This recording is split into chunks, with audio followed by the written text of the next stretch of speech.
The other beauty of this ayah, Allah Azza wa Jal didn't say fi sudurihim maradun. He said fi qulubihim maradun. There's a big difference between sudur and qulub. Let me explain that to you. I think most of you know Surah An-Nas. Alladhi yuwaswisu fi sudurin nas. We don't say alladhi yuwaswisu fi qulubin nas. We say alladhi yuwaswisu fi sudurin nas. If it said qulubin nas, you would have translated the one who whispers in the hearts of people. That's not what it says. It says the one who whispers in the chests of people. Now there's a difference between the heart and the chest. The chest is actually a dharf, it's a place. The thing inside this place, the treasure inside this place is the heart. Shaitan has access not to your heart. Shaitan has access to your chest. Think of the heart as your home. And think of the chest as the fence around your home, the front porch, the backyard. Shaitan has access to your property, but he can't walk in until you open the door. You understand? The heart is your home, and that's locked. You can't let him in. But he will come and knock. Hey, you want to listen to something? Hey, I got something for you. Our job is to sense when Shaitan is knocking on our hearts. Because he's close, he's in the chest. He is in the chest. And he will whisper in the chest. And when someone's knocking on the outside, can it be heard inside? Can it be? Yeah. And the thing is, sometimes when people knock, you can shoo them away, and sometimes people knock and what happens? You open the door. If you open the door enough times, he moves in. He just moves in.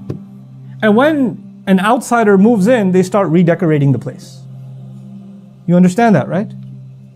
And so what happens is, if you don't let him in, you have your own sense of what is beautiful. You have your own sense of what is good and what is not, which colors are nice, what furniture is nice.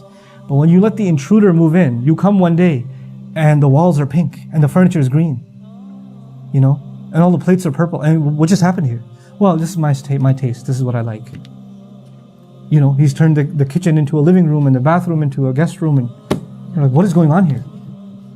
Why am I telling you this? Because if you let Shaitan inside of your heart, inside of that home, then what used to be beautiful becomes ugly, and what used to be ugly becomes beautiful. And that's why Allah says, وَزَيَّنَ لَهُمُ الشَّيْطَانُ أَعْمَالَهُمْ. Shaitan beautified their deeds for them. Shaitan cannot make anything ugly beautiful to you until he is where? Inside of your hearts. Now if you don't let Shaitan in your heart, what is still in your heart? Iman.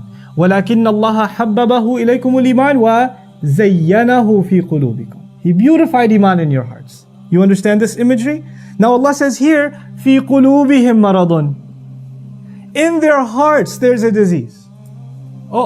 This is a problem. Because it's not limited outside to the chest, now it's made its way into the heart. Now if an intruder comes into your heart, into your home, what are you supposed to do? As soon as you realize this was a bad idea, you're supposed to kick him out. So sometimes we do listen to Shaitan, don't we? Sometimes we do open the door. And the moment your realization hits you, what should you do? A'udhu billahi minash shaitanir rajim. You seek refuge, you kick him out. You push him away. That's what you're supposed to do. But if you allow him to stay in, and you allow him to cook his way, and you allow him to stink up the place, then you know what? You're going to start getting sick. You're going to start getting sick. And this, by the way, this imagery is going to come full circle. A few ayat later, we're going to find وَإِذَا خَلَوْا إِلَىٰ شَيَاطِينِهِمْ. So now there's a disease inside of their hearts. The thing is though, Allah empowered every single human being. إِنَّ عِبَادِي لَيْسَ لَكَ عَلَيْهِمْ سُلْطَانٍ. Shaitan was told to his face, my slaves, you will have no authority over them. He cannot force his way into your heart, and he cannot force his way to stay. The moment you say get out, he has to get out. So if you let him in, and you let him stay, that's not because he has control, it's because you never kicked him out. And if you refuse, Allah gave you every tool possible to kick him out. Just say A'udhu Billah. Just make istighfar. He'll be gone. That even in the month of Ramadan, when the shayateen, what happens to them? They're chained. They've done such a redecoration inside of you that you're operating as though he's still there. He's autopilot.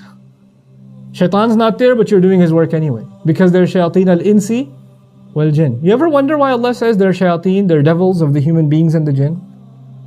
There are devils that are jinn, obviously. But how can devils be human? You know the human beings who let shaitan inside and let him stay for a long time? They become them. They convert. They just become shayateen. Subhanallah. Allah says about these munafiqun that they have a serious disease inside of their hearts. And their disease, by the way, that disease isn't just doubt. That disease was also cowardice. They were cowards. They weren't willing to stand up for this religion. And I told you, their hypocrites cannot be compared to our time. But we have a similar problem. Not the same problem, but certainly a similar problem. There are going to be 3 reactions to Islam even today. There are going to be people who say, La ilaha illallah, Muhammadur Rasulullah, sallallahu alayhi wasallam, and they will take pride in it. And they will see it their honor that they're Muslim.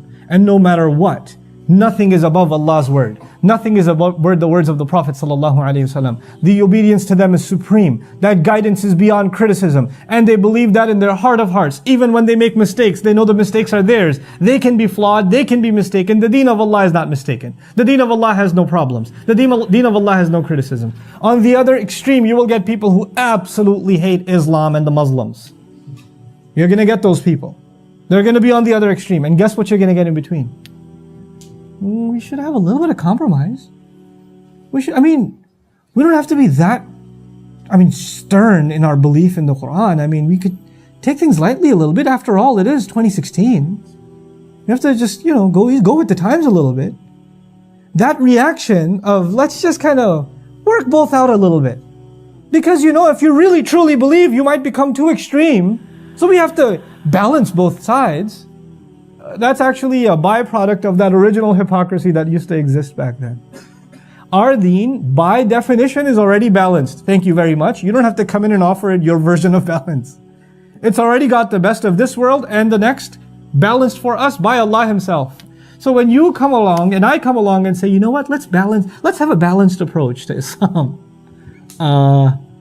Is there some new balance that you just came up with? Or is it your own cowardice, your fear? You don't want people to look at you funny. You're too afraid of them. You want to look good in terms of PR. You just want to suck up to the people around you. And your own low self-esteem is now being imposed onto Islam, to this religion. That'll happen now too.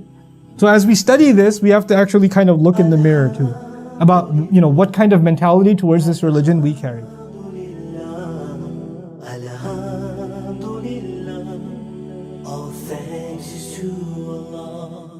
Alhamdulillah, Alhamdulillah, Alhamdulillah.